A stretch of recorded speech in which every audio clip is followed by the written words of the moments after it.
নমস্কার বন্ধুরা, আজকে আমি মোদকের রেসিপি আপনাদের সঙ্গে শেয়ার করব। তার জন্য এখানে আমি 500 গ্রাম দুধ আগের থেকে ঝাল দিয়ে সেটাকে ছানা কাটিয়ে নিয়েছি। আমি ছানা দিয়ে মোদকটা বানাবো। আপনারা চাইলে খোয়া ক্ষীর ক্ষীর দিয়েও কিন্তু মোদকটা বানিয়ে নিতে পারেন, কিংবা বেসন দিয়েও কিন্তু আপনারা মোদকটা বানিয়ে নিতে পারেন।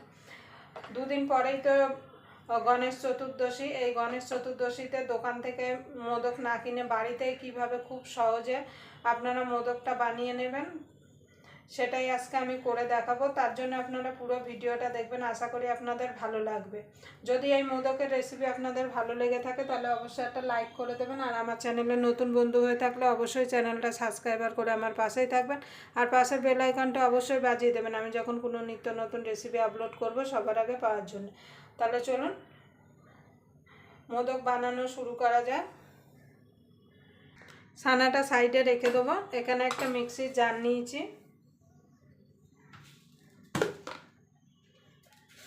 এর মধ্যে দিয়ে দেবো চিনি।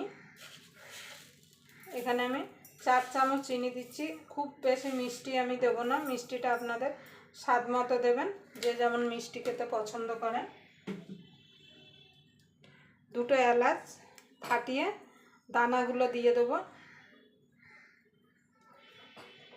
খোসাটা আপনারা ফেলে দেবেন না, খোসাটা এলাচের খোসাটা রেখে দেবেন, যখন চা বানাবেন তখন চায়ের মধ্যে দিয়ে দেবেন, সুন্দর ফ্লেভার আসবে। এটাকে আমি সাইডে রেখে দেবো।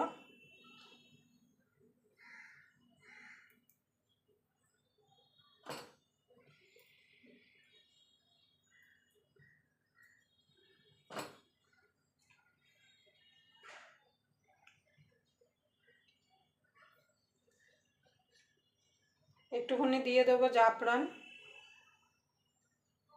জাফরানটা আপনাদের কাছে থাকলে দেবেন, না থাকলে দেবেন না। এবার এটাকে আমি শুকনো একটু ঘুরিয়ে নিয়ে আসবো। দেখুন বন্ধুরা, আমি ঘুরিয়ে নিয়ে চলে এসেছি। এবার দিয়ে দেবো ছানাটা।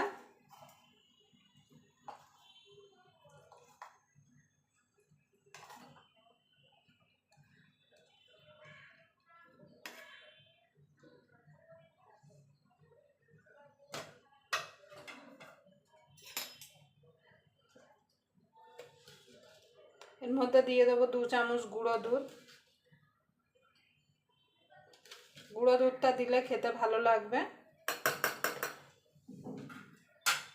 এবার জল ছাড়া এগুলো আমি মিক্সিতে ঘুরিয়ে নেব।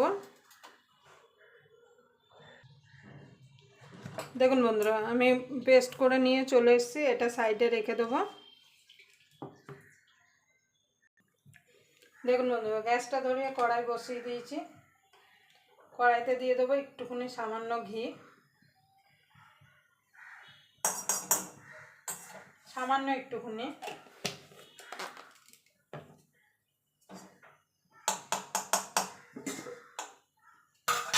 ঘিটা গরম হয়ে গেছে,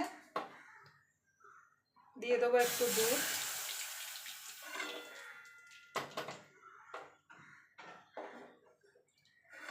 এইভাবে করলে কিন্তু মোদকটা খেতে কিন্তু খুব ভালো লাগবে।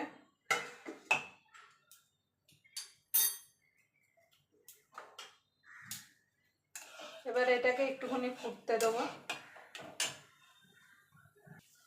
যে ছানা, চিনি, গুঁড়ো দুধ একসঙ্গে পেস্ট করে রেখেছিলাম সেটা দিয়ে দেবো, মিক্সিতে ঘুরিয়ে রেখেছিলাম।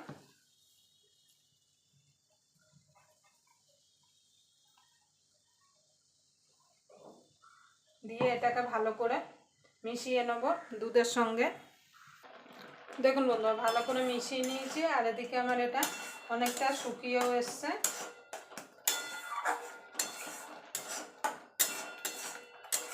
আমি আজকে এই মোদকটা কোনো রকম মোল ছাড়াই করে দেখাবো। আপনাদের কাছে যদি মোল থাকে তাহলে আপনারা মোল দিয়েও কিন্তু মোদকটা বানিয়ে নিতে পারেন। মোল ছাড়াও কিন্তু খুব সুন্দর কিন্তু মোদক বানানো যায়। এটা কিন্তু খুব বেশি শুকানো যাবে না, তাহলে কিন্তু ঠান্ডা হয়ে যাওয়ার পর কিন্তু একটু ঝরঝরে টাইপের হয়ে যাবে, তখন কিন্তু মোদকটা আর ভালো হবে না। দেখুন বন্ধুরা, এবার আমি নামিয়ে নেবো। এইটুকু জল কিন্তু টেনে যাবে ঠান্ডা হওয়ার পরে। এর থেকে বেশি যদি আরও শুকানো যায় তাহলে কিন্তু ঝুরঝুরে টাইপের হয়ে যাবে। আমি একটা প্লেটে নামিয়ে নিচ্ছি, নামিয়ে এটাকে ঠান্ডা হওয়া পর্যন্ত অপেক্ষা করব। মানে একদম পুরো ঠান্ডা করে নেওয়া যাবে না, যাতে হাতে ধরা যায় সেরকম ঠান্ডা করে নিতে হবে।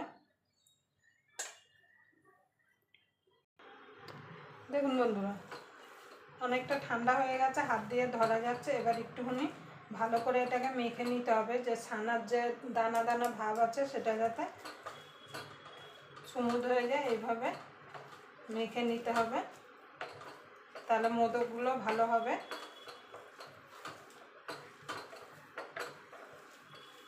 এইভাবে মেখে নেবো আমি। দেখুন বন্ধুরা, ভালো করে মেখে নিয়েছি। এবার খানিকটা হাতের মধ্যে নিয়ে নেব, নিয়ে এইভাবে গোল করে নেব।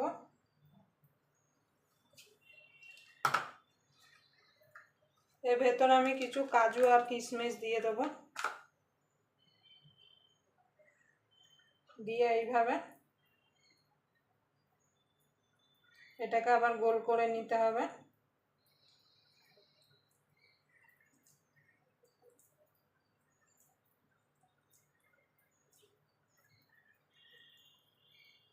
এইভাবে গোল করে নেব, নিয়ে এইভাবে একটুখানি উপর দিকে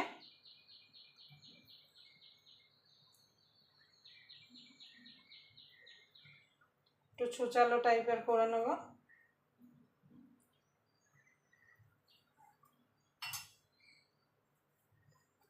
একটা চামচের সাহায্যে এইভাবে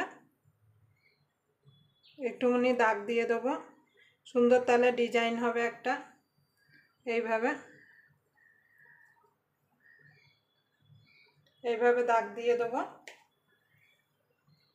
দেখুন বন্ধুরা, স্বাদ ছাড়া আমার একটা মোদক রেডি হয়ে গেল। এইভাবে আমি বাকি মোদকগুলো বানিয়ে নেব।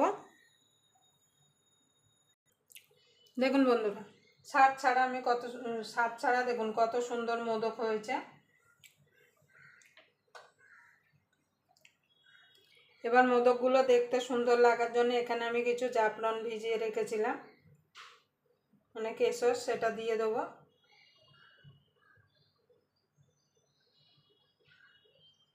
এইভাবে যাতে দেখতে ভালো লাগে, এইভাবে দিয়ে দেবো। দেখুন বন্ধুরা, আমার মোদকগুলো হয়ে গেছে। আবার আপনাদের সঙ্গে কোনো নতুন রেসিপি নিয়ে দেখা হবে। ততক্ষণ পর্যন্ত আপনারা ভালো থাকবেন, সুস্থ থাকবেন।